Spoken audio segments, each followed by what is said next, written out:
Muy bien, ayer la fiscal federal de La Plata, Ana Miriam Russo, pidió que se suspendan las resoluciones 99 y 129 del 2016 del Ministerio de Energía y Minería de la Nación, que fijaron los topes máximos de 400 y 500% en la suba del cuadro tarifario del servicio de gas. Así que vamos a tomar contacto con el doctor Pedro Sisti, que sigue muy de cerca y que fue uno de los hombres fundamentales para que vos, que estás del otro lado, yo que estoy de este lado, y todos aquellos que nos están escuchando, sepamos que gracias a esta gente nosotros hoy no estamos sufriendo con un tarifazo que seguramente no hubiéramos podido pagar. Así que le doy la bienvenida al doctor Sisti. Walter Casamayo, ¿cómo le va? Buen día, Walter, ¿cómo estás? Un placer, una nueva instancia, ¿no? Me imagino que esperada.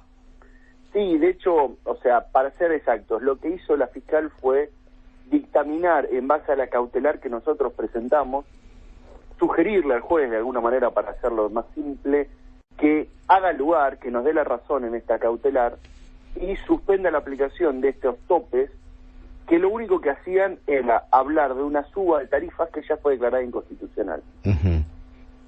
O sea que con esta medida directamente ahora hay que esperar una resolución final, pero lo que hizo fue, bueno, acumular todos los amparos, en realidad, si tuviéramos que hablarlo así para que a la gente le quede más claro. En verdad, la acumulación de todos los amparos, sí, no la Cámara, uh-huh, ¿sí? Y lo hizo porque el amparo que nosotros presentamos fue el primero en inscribirse en un registro de procesos colectivos, sí, que la Corte creó hace muy poco tiempo. La idea de este registro, ¿cuál es? Que cuando ya haya, digamos, un primer amparo, una primer demanda, que abarque a X personas, si se presentan nuevos amparos para las mismas personas, vayan todos al primero que se registró. Claro. Como el nuestro era para todo el país, todos los amparos posteriores por el tema de gas quedan de alguna manera subsumidos o quedan dentro del amparo planteado originalmente por nosotros. Uh-huh. Entonces, por eso la Cámara ofició a creo de 45 o 46 juzgados de todo el país para que remitan esas causas, porque en verdad todo se va a terminar decidiendo en esta única causa que abarca a todos los usuarios del país.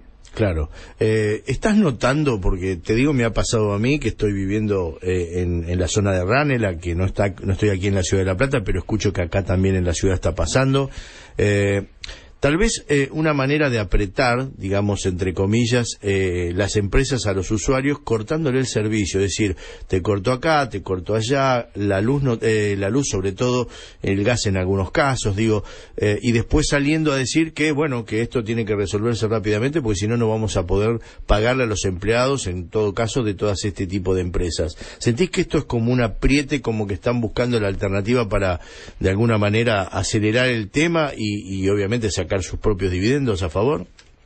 Eso es indudable. O sea, nosotros hemos escuchado ya, hemos recibido de corte poco, de amenaza de corte bastante. Sí.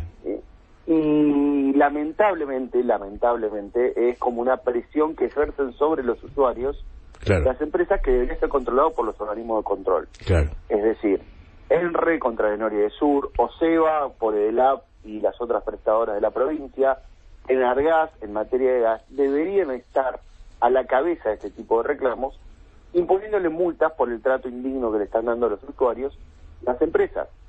Aparte, no nos olvidemos que la suba de gas, por ejemplo, uh-huh, era mayoritariamente una suba en lo que pagaban también las empresas, porque era en boca de pozo.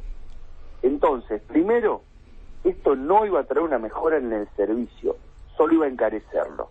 Es decir, solo se le iba a pagar más a los pozos de gas ya existentes en el país. Ni siquiera iba a generar nueva exploración y nueva explotación, o no iba a tener ningún tipo de mejora en la prestación del servicio público de transporte o de servicio, uh-huh, o de distribución, porque lo único que hacía era encarecer los costos. Claro. Entonces ahí empezamos a ver una serie de mentiras de para qué se sube, de por qué, en fin, una serie de problemas. A las empresas deberían estar contentas porque están pagando el gas más barato de lo que lo pagaban. Claro.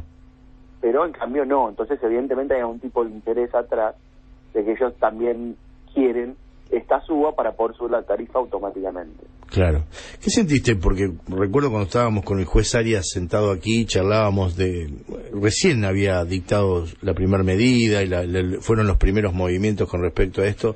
Él se sentía muy solo, obviamente, y me imagino que a ustedes les pasaba lo mismo porque la gente estaba desesperada, si pago o no pago, ¿qué hago? El susto, ¿no? Que le provoca, sobre todo a la gente mayor, que es muy cumplidora y que sabe que lo primero que hace es pagar las tarifas, que haya salido Marcos Peña de alguna manera ya en nombre del gobierno a decir que no había que pagar. Les dio un respaldo, sintieron por lo menos que estaban acompañados. Digo esto porque a nivel nacional nadie decía nada, entonces quedaba todo en una nebulosa, ¿no?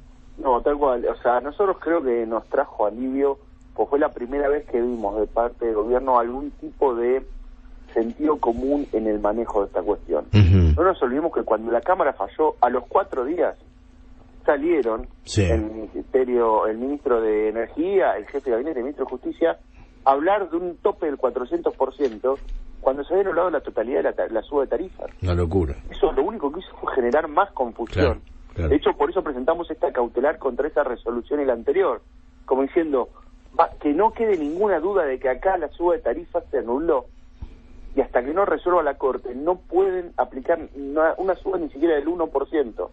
Tienen que pagarse con la tarifa anterior, punto. Sí, ¿qué tal? Buen día. Florencia García Marín le habla. ¿Cuándo cree que esto va a tener una solución? Porque en el medio, como bien decía Walter, se siente la especulación, ¿no? De los cortes de luz, los cortes de servicio. Ayer se anunció la medida de que se iban a dar facturas cada 20 días. Hoy se dijo que esa medida no existía. Y la gente está viviendo un cambio. No sabemos todavía si es para bien, para mal, pero la sensación que se tiene es un poco angustiante. Entonces, ¿cuándo creen que van a encontrar una solución a todo esto? Nosotros, o sea, ahí hay un tema procesal no menor.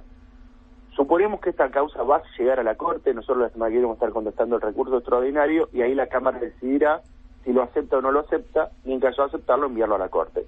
Suponemos que lo va a aceptar y lo va a enviar. La Corte técnicamente no tiene plazos para resolver, con lo cual puede tomarse 20 días, 6 meses o literalmente 6 años. Claro, pero mientras tanto las empresas necesitan el ingreso de ese dinero de las facturas para pagar los sueldos, para pagar todo el servicio. ¿Cómo se va a resolver eso? Sí, porque por un lado el gobierno dice no paguen, pero la empresa también necesita el ingreso del dinero. Sí, pero ahí hay dos cuestiones. Nosotros creemos que la Corte va a resolver de manera bastante rápida, es decir, en un lapso de 2 meses para la Corte es un procedimiento muy rápido, indudablemente. Pero fuera de eso tenemos que recordar ciertas cuestiones. La suba, específicamente en el gas, que fue en Boca de Pozo, se dio cuando ya se habían cerrado hasta las paritarias. Claro. ¿Sí? Con lo cual, la planificación anual ya la tenían hecha sin esta suba. Entonces, el que necesitan esta suba para pagar, primero, es cuanto menos discutible, porque para la transportista y la distribuidora no es otra cosa más que un costo. Están pagando el gas que antes pagaban, supongamos, 2, ahora lo pagan 5, para redondear. Y eso es un costo, y ya no obtienen ningún beneficio. Está claro. Doctor, ¿cómo terminará esta película? Que debe ser seguramente el enigma generalizado, ¿no? Nosotros estamos muy confiados, sinceramente, en que la Corte va a ratificar lo que dijo la Cámara. Principalmente si uno lee las sentencias que ya ha dictado la Corte, lo que han escrito cuando han escrito en la materia, ¿sí? Muchos de los jueces, Lorenzetti, Rosati, todos han dicho que la audiencia pública era un requisito constitucional. Sería, por lo menos, llamativo que se desdigan al momento de aplicarlo a un caso concreto. Nosotros creemos que va a mantener esa tesitura, es decir, van a sostener lo que ya dijo la Cámara, por 2 razones esenciales. Una, porque es lo que por derecho corresponde, es lo que ya han dicho ellos que por derecho corresponde. Y segundo, por el reclamo social, aún corriendo o no, de si fuera discutible o no. Acá la gente está discutiendo porque no puede pagar la suba. Esa es la realidad. No es que estamos hablando de si es legal o no es legal. Al ser imposible de pagar para los usuarios, es que algo se hizo mal. Totalmente de acuerdo. Ni hablar, ni hablar, ni hablar. ¿Y qué sentís cuando por ahí dicen que le van a dar determinadas ventajas a los jueces, como por ejemplo que si van arriba de un avión le van a dar la posibilidad de que ocupe el lugar preferencial? Digo, esas cosas que nacen después que hay un fallo pendiente. Digo, parece mentira la falta de seriedad, ¿no? En definitiva, porque estas cosas son muy evidentes. Sí, igual que la reunión que tuvieron el presidente, por ejemplo, y el presidente de la con Corte. Lorenzetti, claro. Técnicamente no Sí. fue una violación de ningún tipo No, de claro. reglamento, porque la causa todavía no llegó a la Corte. Seguro. Pero habla de una desprolijidad en el trato, sinceramente. Sí. Podrían haberlo pospuesto si la reunión ya estaba planificada. Claro. Es decir, no está dado el momento social porque va a generar sospechas. Lo mismo esto. ¿Qué necesidad había? Aparte, ese beneficio en aerolíneas sea solo para los jueces de la Corte, para ningún otro juez. Sí. Es muy llamativo. O sea, Sí, la sí, verdad, sí. habla de una desprolijidad en el trato, sobre todo de cara a la sociedad, queriendo mostrar la independencia que debería tener el Poder Judicial. Claro. Suena a presiones o a beneficios relacionados a una causa importante. La verdad, o sea, más allá de que no podamos decir o es un delito o es un incumplimiento, está moralmente mal y políticamente nos parece muy desprolijo. Ni hablar. Bueno, doctor, lo vamos a seguir molestando seguramente. Esperemos que todo llegue a un buen final, ¿no? Porque en definitiva estamos todos en la misma causa, estamos todos en la misma situación y bueno, de alguna manera te vamos molestando para que la gente también vaya tomando tranquilidad y sabiendo cuáles son el derrotero de los hechos que van sucediendo, ¿sí? No hay ninguna molestia, disposición cuando necesite. Un placer, muchas gracias. El doctor Pedro Sisti, del Centro de Estudios para la Promoción de la Igualdad y la Solidaridad, y para agregar el sentido común, ¿no? Cuando vos escuchás estas cosas, o que se reúne Lorenzetti con Macri, ay, falto de tacto, diríamos, ¿no? La Tecla en vivo, la voz de los protagonistas para que estés informado al instante. La Tecla en